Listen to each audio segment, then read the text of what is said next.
Chapter 1, Section 5, Question 0. There is no question 0. These are the rules of exponents, and they are so important that you're actually going to see this in Chapter 1, in Chapter 7, in your college classes, on your SATs, your ACTs. These are very common rules. So here, the product rule, if you have x squared times x cubed means x times x cubed means x times x. These exponents are really counting numbers. There's 2 x's here and 3 x's here. When you multiply them all together, you get 5 x's.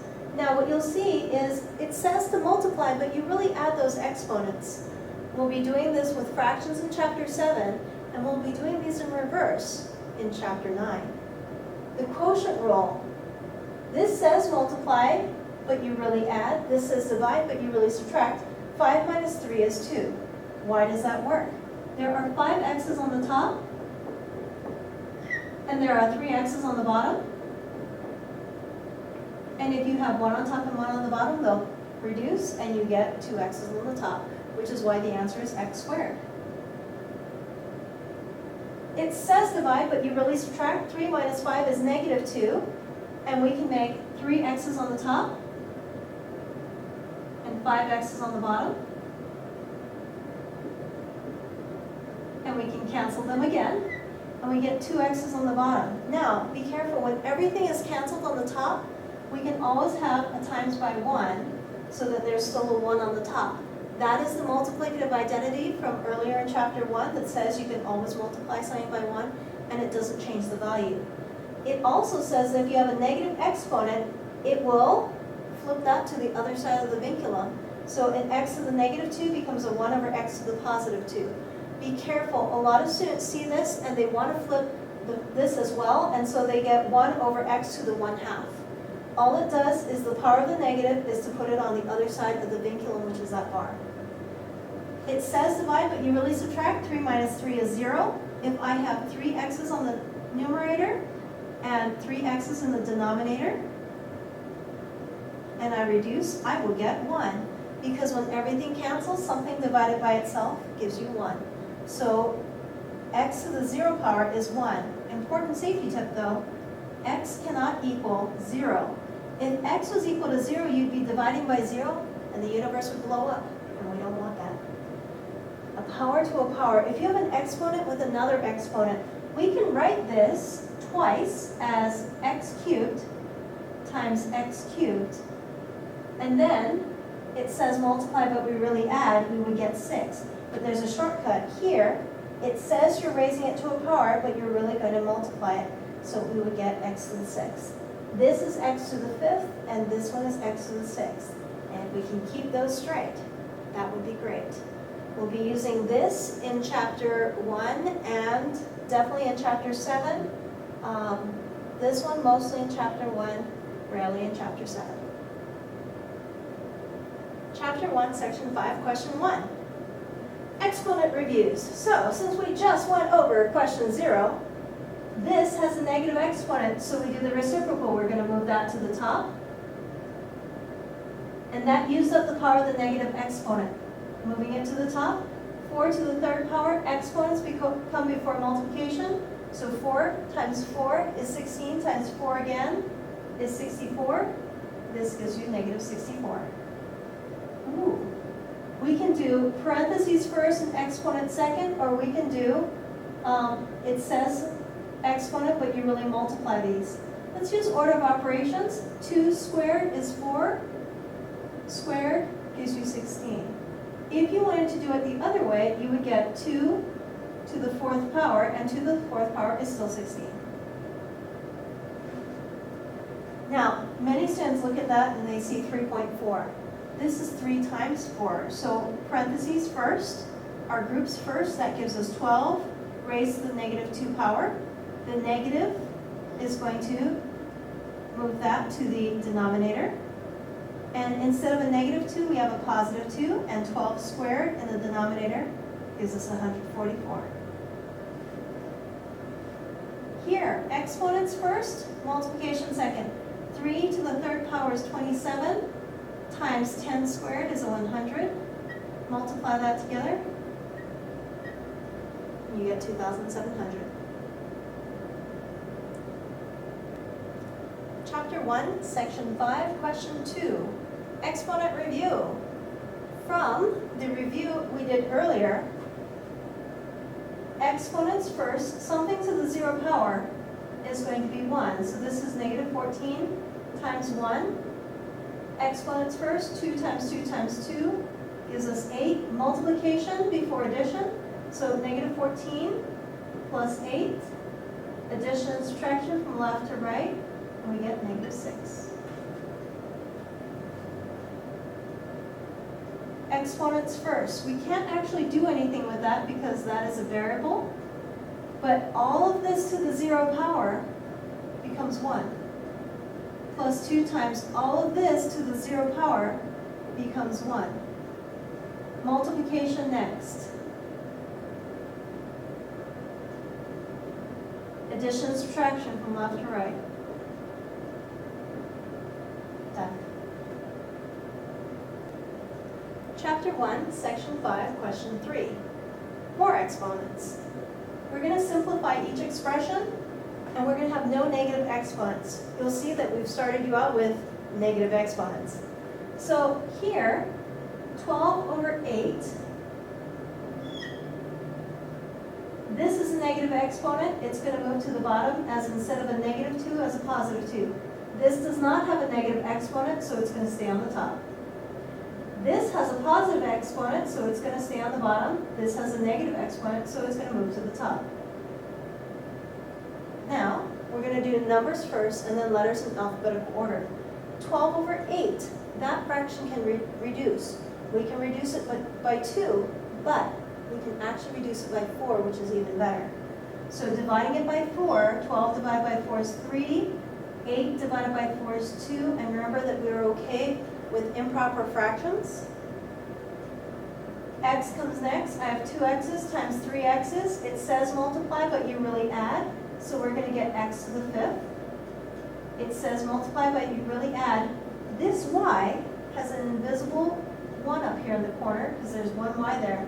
So when you multiply that, you'll get y to the 6th. Here, no negative exponents. This has a negative exponent.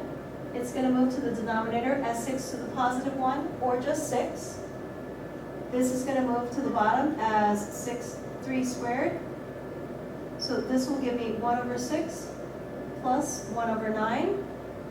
Our least common denominator of 6 and 9 is not 54. It's going to be 18, which is much smaller. We can multiply this by 3, top and bottom. The reason I'm having you do this on top and bottom is that it will help us in chapter 2 and in chapter 6, and a lot of other chapters. Same thing here. We're making our common denominator of this is 18 on the bottom, this is 18 on the bottom, and we'll get 3 plus 2 over 18.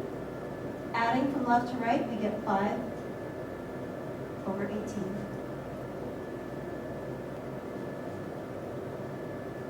Chapter 1, Section 5, Question 4. Wow, these are really icky. So we're going to fall back on our order of operations to simplify each expression. We're going to do groups first. This here was in our last problem. So if we were to simplify that, there's nothing I can do with the 5/4 that does not reduce. This is negative, so it's going to move to the bottom as an x to the positive 3. That's positive, it's going to stay in the numerator. That's positive, it's going to stay in the denominator. That's negative, it's going to move to the numerator. And this negative 2 will stay out there. We're going to put these together. And so we'll have a 5, a 4, an x to the, remember the invisible one there, x to the 4th, and y to the 6th, all to the negative 2 power. Now this negative, remember that that has the power to move it to the other side of the vinculum. It's going to move everything here to the other side of the vinculum, which means it's going to reciprocal the entire thing. So as we go up here, what was on the bottom, the 4x to the 4th, is now going to be in the numerator, 4x to the 4th. And then our 5y to the 6th will now be 5y to the 6th in the denominator. And since we used up the power of that negative, the only thing that's left is the 2. If you need to write it out twice for it to make sense, you can do that, but 4 squared, 4 squared is not 8, 4 squared is 16. This says exponent, but you really multiply them, you get x to the 8th. 5 squared is 25, y to the 12th. Same thing. All right. 5, 4, x cubed, x. Ooh, that moves down. Y squared, y to the 4th, negative 2. Darn it. This one, all the x's were on the bottom, all the y's were on the top. Now I have one on top, one on bottom. Slightly different. 5, 4. If I have 3 x's on top and 1 x on the bottom, 3 minus 1 is 2. There's more on the top, so the 2 x's will be on the top. 4 minus 2 is 2. There's more y's on the top. The extra y's will be on top. And now, the negative exponent is going to, reciprocal is going to flip things over. 4 is going to be on the top, and 5x squared y squared will be in the denominator. Notice that this negative 2 became a positive 2, and we're going to square it. We're going to get 16, 25, x to the 4th, y to the 4th. That is your answer. Chapter 1, Section 5, Question 5. I'm going to show you how to do these with 3 steps. And that's because of what I've seen in the college classes for Pikes Peak Community College. We're going to have x raised to the, it says multiply, but we really add. We're going to add first with parentheses.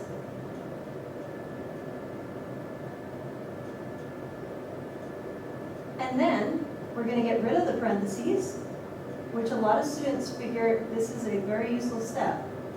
But hey, we're going to do it. And then we're going to combine like terms. So the a's go with the a's and give us 8a, and the numbers go with the numbers, and we get minus 5. And that is our answer. This says divide, but we really subtract. Same thing, we're going to have top minus bottom. We're going to have 5a minus 4 minus 3a minus 9. Now, without parentheses. This first one, the parentheses can just drop, and we get 5a minus 4. But here, we're going to have to use the distributive property from Chapter 1, Section 3, and minus 3a plus 9. And now, we get to combine like terms, and 5a minus 3a is 2a. Negative 4 plus 9 is plus 5.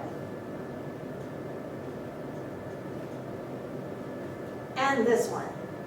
We have x to the top minus bottom. We're going to do 3a minus 4. Notice that is in parentheses. Minus 5a minus 4. Notice that is in parentheses. So plugging in with the parentheses, then work.